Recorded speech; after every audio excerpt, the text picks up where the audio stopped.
todo atraso de linguagem tem que ser tratado? Sim.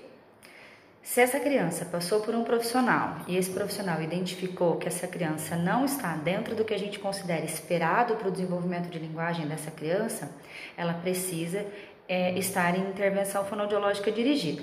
Por quê?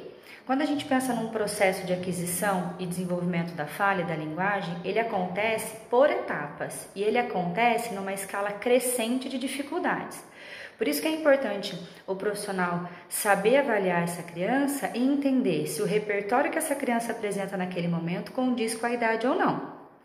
Uma vez que essa criança já tem 2 anos, por exemplo, e não fala nada, e dentro do que a gente considera esperado para a idade, essa criança deveria ter um volume significativo de palavra, em torno de 500 palavras já bem estruturadas, elaborando frases de 2 a 3 palavrinhas, e ela não fala nada.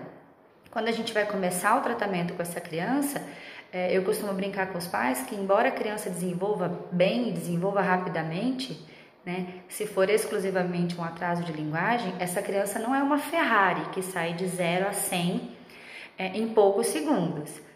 Esse repertório de fala que a gente vai instalar nessa criança começa como uma criança por volta de 1 ano. Ele vai fazer silabações, ele vai começar a fazer uso de palavras simples e isoladas nos contextos sociais, para depois a gente conseguir desenvolver essa estrutura linguística mais aprimorada no sentido de frase.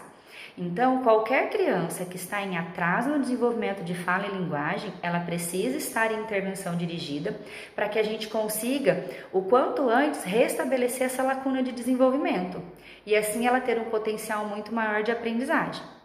Então, quanto antes essa criança entrar em terapia fonoaudiológica, melhor o prognóstico. Mais rápido essa criança tende a evoluir bem, certo? Então, percebeu um atraso de fala nessa criança, percebeu que essa criança não está evoluindo como as crianças de mesma idade, se a gente faz uma comparação, se a gente equipara um grupo de crianças e essa criança destoa, ela precisa de uma avaliação específica e já pensar num plano de trabalho para a gente correr atrás desse prejuízo.